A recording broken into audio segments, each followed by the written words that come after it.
Whether you have a diagnosis or not, I don't care.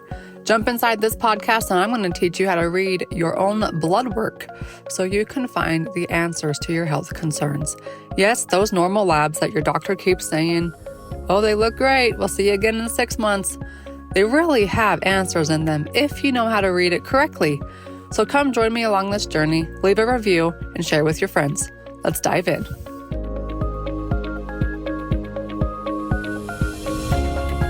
What health coaching certification program do I recommend? I get this question asked all the time. Well, I've finally vetted them out, and the one program that outshines all others is Functional Diagnostic Nutrition, or FDN. There are 3 reasons why. 1, it's very clinically based and teaches labs. I myself turned down a master's degree in functional medicine because it didn't teach labs. 2, you have lifetime access and it always gets updated. This is important because things change and you need to be in the know. 3, when you complete the training on your timeline, they have an incredible post-grad community. So they don't just kick you out on the streets and say, good luck. If you've been thinking about receiving your health coaching certification or are a practitioner looking to branch out and scale a virtual practice, now is the time. Make 2023 your year. Do this for you, your family, and those you're about to help. Go to fdntraining.com/Dr. Kylie. Check the show notes for a $250 off code available for a limited time. I am happy to announce that I have partnered with Functional Diagnostic Nutrition because I love their program so much. They are now the podcast sponsor. All right, let's get into the podcast episode. Here we go. Welcome to the Beyond the Diagnosis podcast with me, your host, Dr. Kylie. If you have a heart concern or any cardiovascular disease running inside your family, and you don't want to just be another statistic in your family, well, listen up. Andrew Carlson is here, and he not only has an incredible story about his own heart health, but he's going to help you heal from the cells and also by reading your blood work the right way, as he is a functional blood work specialist. So, Andrew, welcome on. Thank you so much for having me on today. I'm very excited to share my story. I know I've seen little tidbits of your story, but I want to know the whole thing. So I'm just going to turn it over to you.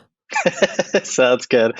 So all my heart issues started when I was 16 years old. I ran track and field, and during one experience of a practice, my heart started going very fast, like from 80 beats a minute to 200 and over 200 beats a minute. So I went to the doctor and they said, oh, you need to have an ablation. Had the ablation. Everything was fine for a few years until I turned 22 when it happened. You had an ablation at 16 years old? Yes.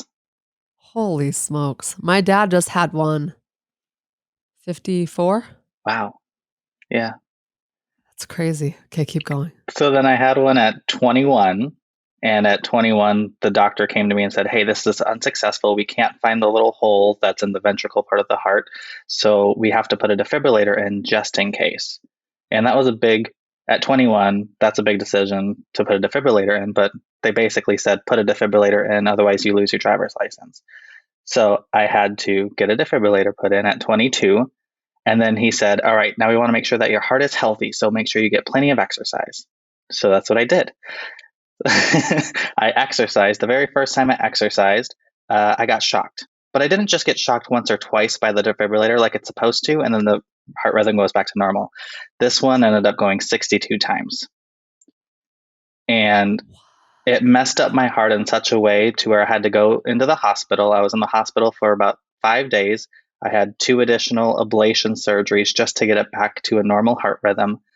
And then they basically put me on medication and said, okay, you're on an antiarrhythmic and you're on a beta blocker. Go exercise. And I'm like, man. And you're 22 years old. 22 years old, working in the film industry at the time, super stressful work environment. So he also said, all right, now you have to give up your dreams of working in the film industry and find something less stressful. Oh, the film industry. That's going to be perfect for your food show coming up in the next 5 years. I'm already calling it out. I love it. So good. Yep. And so I did. He said, go back out there, get a different job. So I decided something less stressful, restaurants, which not as less stressful, but something that I still loved. So then I went did exercise. Same thing happened again. Had to go back into surgery. And then this was a rinse, wash, and repeat. I ended up getting 10 ablations over the course of 3 years just because the defibrillator kept, I like to say it malfunctioned, because it never once shocked me once or twice. Every time that it would go off, it shocked me about 50 to 70 times, which then caused. What do you feel like when it shocks you? What do you feel? So it's like a horse kicking you in the chest. Oh, geez. Yeah, it's not something that's a little You're getting thing. kicked like 70 times and then. Yeah. So I really had to learn throughout this process. I kind of went down the rabbit hole of holistic health. And that's why I found holistic health, was because I said, all right, I need to figure out a way to calm myself while I'm going through these episodes. So I found hypnosis when I was like 22 years old. And then on the very last surgery at 25 years old, the night nurse the doctor said, all right, he's on an antiarrhythmic. We need to start dialing back down the IV and start feeding him the medicine orally. She was new, so she didn't understand that my heart was going to be all wonky anyway.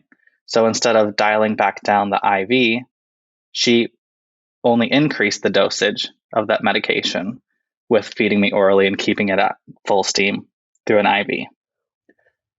So then I was in the recovery room. So about 6 p.m. that night, I started shaking and almost looked like I had Parkinson's disease, where I was shaking so bad that I literally couldn't hold a phone. I couldn't feed myself. I couldn't do anything. The doctor said, oh, this is just normal. And I was like, something's not right. What are your parents doing during all this? They lived in Minnesota. They couldn't afford coming out and you're on your own. So I was on my own. This. I had a girlfriend at the time who, luckily, her and her family were there and very supportive, and I still love them very much gratefully for it.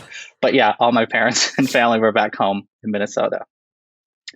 But by 10 p.m. that night, my girlfriend at the time basically said, I've been here for a week. I'm tired. I'm exhausted. I need sleep. And I literally begged her. I was like, please don't leave. Something's wrong. Something's wrong. You can't leave. But she left, and the hospital from where we lived was about an hour drive, especially in the Los Angeles traffic. Yes. So by 2 p.m. or 2 a.m. in the morning, I had to find my phone, and took me about an hour to text her. But I said, get here now. And that's all I said, just those 3 words. But it took so long for me just to hold my phone and to type those things, get here now. By 5 a.m., she got there. When she walked in the room, she asked how I was doing, and I just grunted. I couldn't talk. Mentally, I knew exactly what I wanted to say, but physically, I could only grunt. I was just like, because that's all I could do. I couldn't talk. I had no more, reflexes when it came to actually being able to talk. So she ran out to the doctor, and he said, oh, I'll be there in a minute. She grabbed him by the ear, pulled him into the room, and said, something's wrong. You need to do something now. And he went ghost white when he asked me what was going on.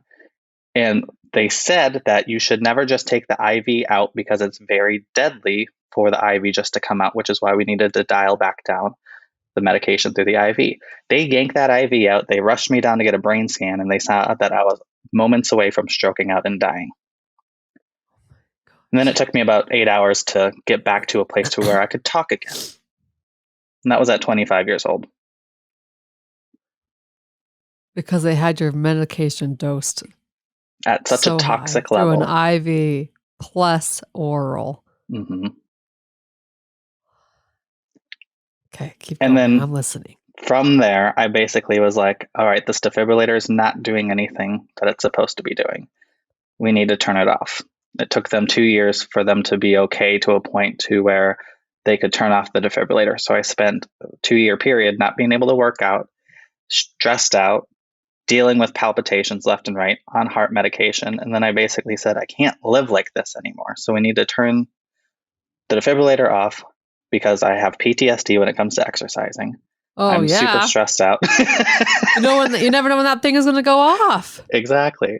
So then I spent that 6-year period from 25 to 31 dealing with health issues that didn't make sense. Like autoimmune symptoms. I was gaining weight. I couldn't lose weight. I was bloated all the time. I had such massive brain fog. And it was just such a slow increase of health issues that happened where I thought, oh, this is what getting older is all about. I just have bad You're history, 31. bad genes. I was 25, You're 26, not 27. I'm like, 81. right? I know. And it was such an eye-opening thing. And then at 30, towards the end of January 2021, started looking into functional nutrition. I was like, something's not right. So I never correlated that food could impact the body because I never went to college. I wasn't one of those people that were like, yep, I'm studying the body. It was one of these things where my health depended on me studying the body so I could actually understand what's going on, because I can't keep living in this prison. I like to say it was basically that inner child inside of me is stuck inside of prison, and I never knew when I was going to get beat up by my own body, which is a terrifying feeling. Yeah. So then I started learning about functional nutrition, which is then how I stumbled into becoming business partners with a really good friend of mine, Nicole Lonnie, who opened my eyes up to even more of a world of functional nutrition and just the holistic world in general. And then I met you. And then we went through your blood work specialist course. And literally all of this stuff has opened my eyes to, I ended up learning what it meant to truly detox at a cellular level. I detoxed it. I literally went on an elimination diet, detoxed at that cellular level. And within 6 months, all of my health issues went away. I was going to ask you, what was the solution for So not being able to do what you do without all your health concerns? Yeah. So when Nicole first asked me to join the business, I said yes. But because I'm in charge of marketing, I want to really make sure I understand what it's like to be a client and go through it. Plus, I have my own health issues. So it would be really good for me just to understand what a client would experience. Yeah, for sure. January 1st, 2022, I started that cellular detox. And at the time, it was so recent. It was very recent. And my face was so inflamed. It was insane. I'm starting to get memories on Facebook from last year. And I'm like, oh no, why didn't I see it? But I was so inflamed. And then literally within a month period, a 4-week period, like I started losing all the health issues that I had. And within a 6-month period, by June of 2022, everything was gone. And the best part about it was I didn't even correlate my heart issues to inflammation, but I no longer have palpitations. I no longer have ventricle issues. And the best part is my resting heart rate is in the 50s and 60s. That's great. Do you still have the defibrillator in? I do. The only reason why they're unwilling to take it out right now is because the battery's not dead. So they're not saying it's important to extract it. So around 2024, I'm going to be able to get it taken out. Holy crap. So I'll have it for about a full 10 years. At least it's shut off. Finally, you got them convinced to shut the dang thing off. Yes. And okay, so dive into, you think about heart health and you think about the cardiovascular system. Cellular healing does not come to my mind. Mm-hmm. How does that impact you, the cardiovascular system? That's a great question. And I think one of the key important aspects of it is when it comes to like cellular health, it's more focused on like the gut and the brain and how that impacts what happens inside the cardiovascular system. Because too often, if we get stressed out or we're stress eating or we're having gut issues, the brain is going to essentially say, hey, something's wrong. It enters fight or flight mode. And then that chemical reaction in the brain through the nervous system can also impact the cardiovascular. So although they couldn't at the time of my heart issues, when they would pump adrenaline into my body, they never got my heart to go through an episode of like speeding up really fast. But what they didn't focus in on was, I forgot to mention that I had to do 8 of those surgeries without anesthesia, by the way. What? That's why I learned hypnosis, was so I could be in a hypnotic anesthesia, because the adrenaline wasn't interfering or not the adrenaline, but the anesthetic was interfering with their ability to get it to do what it needed to do. Gosh. So I was awake during those surgeries. My cousin just finished his anesthetist school. Mm-hmm. Yeah, that would blow his mind. Hook us up. I'll definitely tell him. I'll become Facebook friends with you too. Yeah, for sure. But when it comes to the cardiovascular system, I didn't even realize the level of impact that it would have on when you heal the cells. All of a sudden, the cardiovascular system was also operating properly. So throughout this process, I was exercising about 30 to 60 minutes per day of just a brisk walk. Sometimes I would do some interval sprints and stuff just to make sure that I was getting enough to help the mitochondria out a little bit. But at that level, it wasn't one of those things where I went into the cellular healing where I was like, I'm going to make sure this helps my heart. It was a afterthought of, oh my gosh, I haven't had an episode in 4 months. That's huge. Yeah. And especially when you were exercising. I was exercising and I would 4 months. Yep.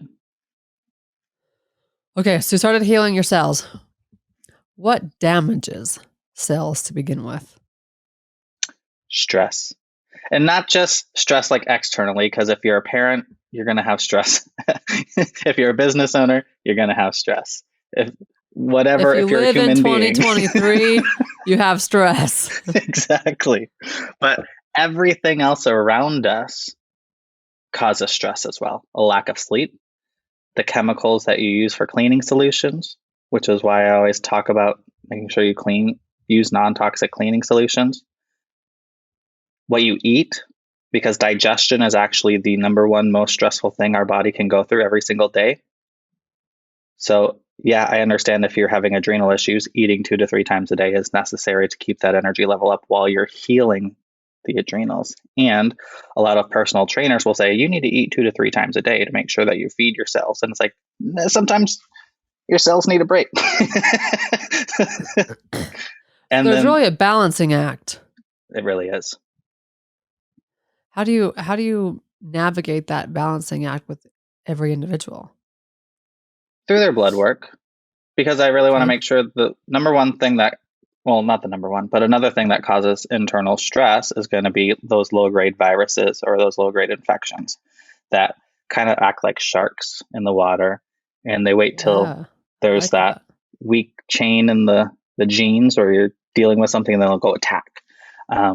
So those infections do it. So I want to make sure that if you're dealing with an infection or you're dealing with adrenal issues, we address those things first. And then we address the nutrition on top of that.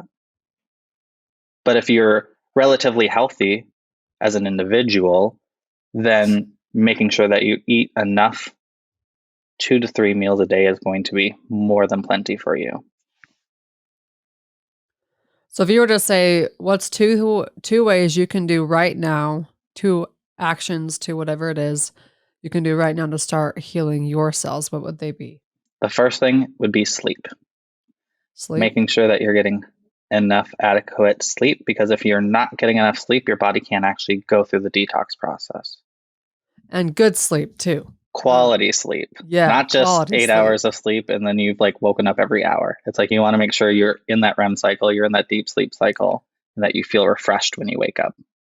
I was talking to some teenagers yesterday and they were like, well, we don't wake up till noon, sometimes even 2 in the afternoon.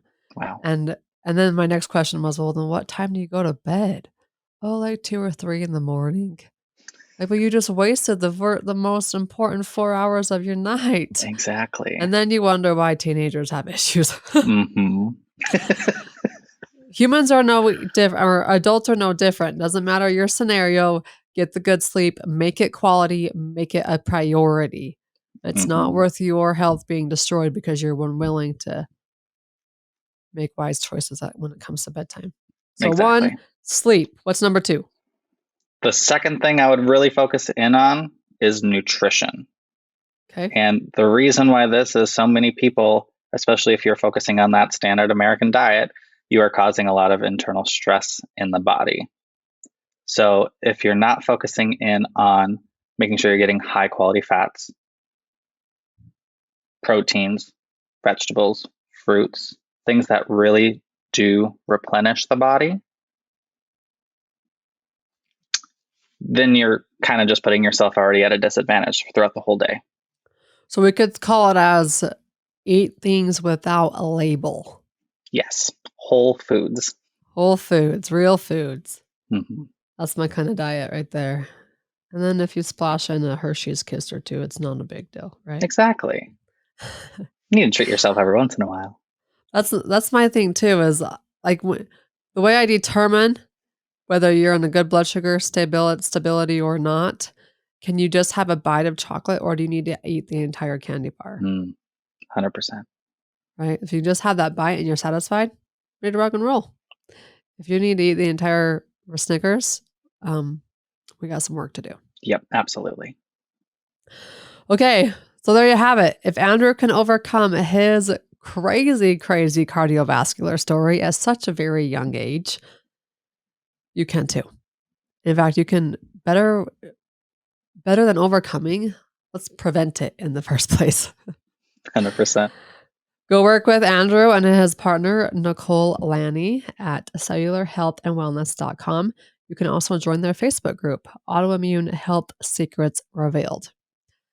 All right, Andrew, any last word of advice? Last word of advice is, honestly, at the end of the day, the best thing that you can do is focus on putting yourself first. Because I was so busy putting everyone else first that I let the work get ahead of me. I let my nutrition slide. I let family stuff and friend stuff go before me. And that's ultimately what led to my health demise. I wasn't paying attention to the signs. So if you feel that something is off, go talk to somebody about it. And if they say, oh, it's fine, it's normal, go ask somebody else. Because chances are, if you think it's wrong and something's wrong, there probably is an indication that something's wrong. Go join your Facebook group, ask the question inside there, get yours and Nicole's perspective. And then also when it comes to food, I know you guys are posting some incredible recipes. I joke with Nicole, like, wish you could be my chef. Wish you could make food for me and send it my way. Yep. That's my hardest thing is I'm not a chef. I can cook, but give me a recipe and I'll be fine. Cooking those autoimmune, anti-inflammatory diets. And then not only is it an anti-inflammatory diet, but it's good. Mm-hmm. And it tastes good, which is very nice. I come from the restaurant industry. So one of my core values was really making sure, because when we first got into the autoimmune world, it was like, oh, the food is so complicated. So I want to make it quick, easy, and delicious. And that's why Nicole and I are on a mission to help people with recipes and cooking. Well, let's find a producer your way so we can get that TV show started. Sounds good. All right. Thank you, Andrew. Thanks so much for having me. The health coaching certification program that I recommend is Functional Diagnostic Nutrition, or FDN. You can get started anytime. So grab the $250 off code from the show notes and go to fdntraining.com/Dr. Kylie and get started. Don't wait any longer. Make 2023 your year. Do this for you, your family, and for those you're about to help. fdntraining.com/Dr. Kylie. Ready to have all of your blood work compiled in one location where you can easily read it all together? Well, go grab my book, Why Are My Labs Normal, on Amazon. Grab it, learn how to read your own labs, and take the power back in your hands, because your normal blood work is loaded with answers. You just got to have the right person reading it, and the right person can be you. Go grab it on Amazon, Why Are My Labs Normal by Dr. Kylie Burton. Leave a review, and we'll see you on the next episode.